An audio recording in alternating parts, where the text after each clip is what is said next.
Hello and welcome to the SRCC Podcast. My name is Shauna Kelly and I am one of the project workers here in the centre. Sligo Rape Crisis Centre offers support to anyone who has been affected by sexual violence. We are here to listen. We offer information, advice and a range of supports across Sligo, Leitrim and Cavan. You can contact us on 1800 750 780 or info@srcc.ie. Here with me today is Danielle Neely, who is Counselling Coordinator here at SRCC. Hi everyone. Hi Shauna. Thanks so much for having me. So to start, Danielle, can you tell us a little bit more about what you do here at SRCC and a little bit about yourself? Sure. In the context of my role here at the Sligo Rape Crisis Centre as a counselling coordinator, I manage the day-to-day counselling services that we provide. I help man the helpline, meet clients for assessment. I see clients for one-to-one sessions. I help with training and supervising of our counselling staff. I manage our outreach services, facilitate workshops and help promote the centre. I suppose a little bit about myself. I have an undergraduate degree in mental health and counselling, which was focused on mental health diagnosis and using talk therapy with that. I then went on to do my master's in cognitive behavioural therapy, or for short, CBT. I would consider myself a person-centred therapist with a background in mental health and CBT. I have done further training specifically on working with sexual violence, and I've been working here at the SRCC since 2019. However, I've been counselling for about the past 8 years. And why did you become a counsellor? I think I always knew from an early age that I wanted to be in a helping profession. I was always told I would make a good nurse, especially by my family, but I definitely would not be able to stand the gore that comes with that job. So when I was younger, I went through a bit of a rough patch, as many people do, and I'm sure along with many psychotherapists also do. And with that, I went for counselling. Unfortunately, at the time, I just didn't click with my counsellor. And again, that happens all the time. Our personalities just didn't click. So I left quickly. But while I was waiting for another person, I realised that this could work. These sessions could be amazing if I only had that relationship with the therapist. And it was at that point I realised this was the profession for me. I have always been good at building relationships, finding common ground with people, and thought if I studied psychotherapy, I could put those skills to beneficial use and be able to help people. I personally think as a psychotherapist, most of us have been through something in our lives that makes us see that it could be really lonely when you are in that dark place. And if we can maybe help someone else through that, well, wouldn't that be easier to go through things with someone that understands it? And it's that pulls us into this job. Personally, I always firmly believe that the relationship between client and therapist is the most important thing in the room. Having a therapist that clicks with you, understands you and your world can make all the difference in the recovery process. And this is why the SRCC is a special organisation, because we do try to place clients with therapists that we believe the relationship can grow and develop. The client's feeling of safety is paramount to everyone within the centre. Thank you so much for sharing that with us. And what do you like about your role here in SRCC? Working at the SRCC has always been something that appeals to me. Trauma therapy is difficult, but it is extremely rewarding. Clients that come to our centre have been through something horrific. They have been violated in the most personal way, and it impacts every aspect of their life. Their thoughts, their feelings, their work life, home life, everything imaginable. And I don't believe that this topic is spoken about enough. Many clients that come here never thought how much something like this would impact their life. And due to the overwhelming impact of sexual violence on a person, it can be so hard to find help that really works. This is what I really respond to with the SRCC. The amount of understanding and safety the centre provides for these people affected and their family and friends, it really is incredible. Trauma responses can be categorised into different groups. and biologically understood.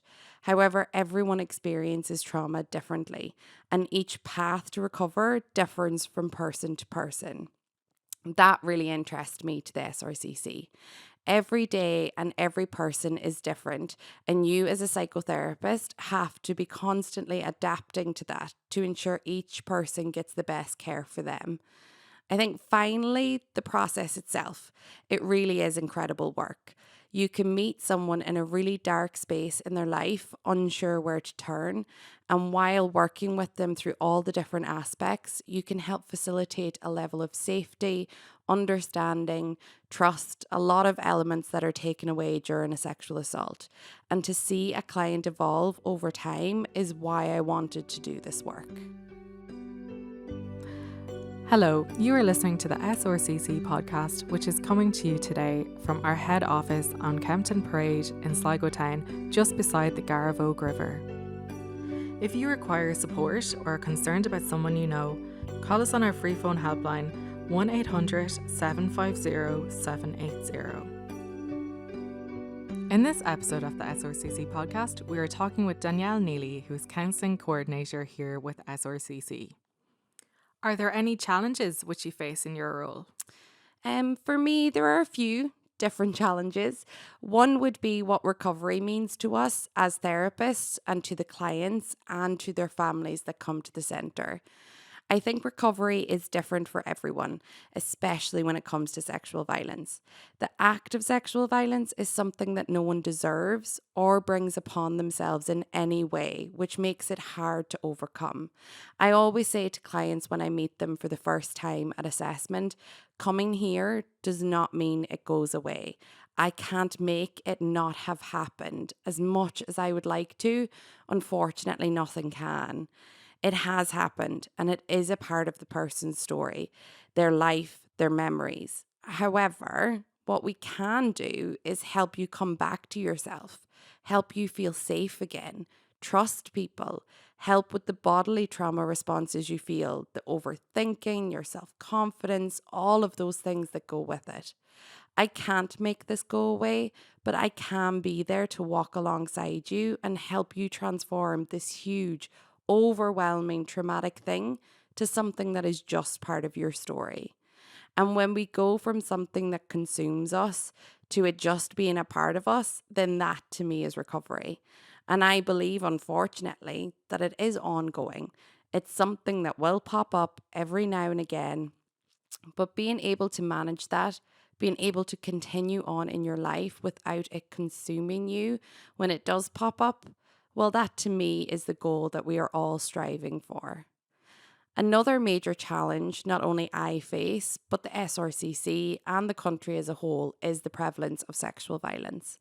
Unfortunately, our waiting lists have shot up over the last few years, which I think no one was expecting, especially with the recent COVID pandemic and the lockdowns that came with that. Sexual violence is much more than the stories we would have seen in the movies. It's typically not the violent attack by a stranger in the street, but actually more often than not, we are seeing it is people who are known to the person, people who were trusted, like caregivers or partners. It is happening within the home, which makes it harder to recognize, especially for the survivors. I often hear clients asking, am I in the right place? Or I'm not sure if it's a sexual assault because they're my partner, or it's not sexual assault because I was drinking. There's more to sexual violence than what is portrayed in the media. And I think it's important for people to know that if something hasn't felt right or okay with them, then give us a call because we are the right place for you. And what do you hope to see in the future within SRCC? Good question. This is a tricky one to answer because on one hand, I would like to be out of a job. I would like to hope that sexual violence will be totally eradicated from our society and therefore there would be no need for a sexual violence centre. However, although I hope for this, I know that right now the centre is needed more than ever. More realistically, I would like to work on more education and prevention work within our catchment areas.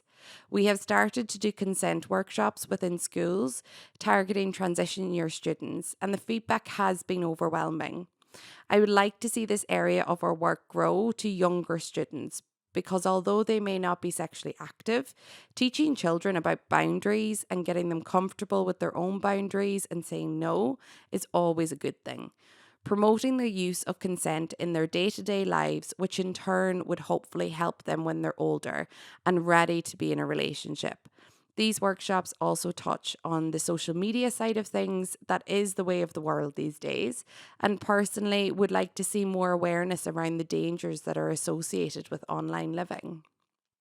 And finally, this is a question we ask everyone who we have a chat with on this podcast. We know that self-care is such an important part of recovery for survivors and for everyone in general, but what do you do for self-care? Similarly to how I mentioned before, that trauma presents differently in each person. There are 1,000 different self-care techniques I could speak to. However, there definitely are a few that have always worked well for me. I personally do a lot of writing. I love to journal. It is a space for me to just let go of the world and really check in with me and my sense of self. It allows me to work out my own thoughts and feelings before I bring them to other sounding boards like my family or friends, or make massive decisions. It allows me time to just be about me. Clearly, I must love the English language because similarly to journaling, I also adore reading. Again, it allows me time to be transported to somewhere else for however long I choose and gives my body and mind a break from everything. It can be really soothing to close a book and just check in with how relaxed the body has become because you were in a different world for a while. Finally, nature is a place that I go often when I need some me time. A secluded forest or the beach is where you would find me. It definitely depends on what I am needing, as that will determine the location. If I am looking for some relaxation, help with overthinking or worries, I head to the beach. Between the grounding of putting your feet into the sand and listening to the waves crash, there's something very tranquil and extremely helpful in bringing you back down and grounding you. In contrast, if I'm feeling like I need a pick-me-up, I head to the forest because looking at all the life, the colours, the smells around you, it provides such an overload for the senses that it helps bring me out of that place and back into a grateful state of mind. Thank you so much for talking with us today, Danielle. Thanks, Shauna, for having me. Thanks for listening to the SRCC podcast. We hope that you enjoyed our chat with Danielle.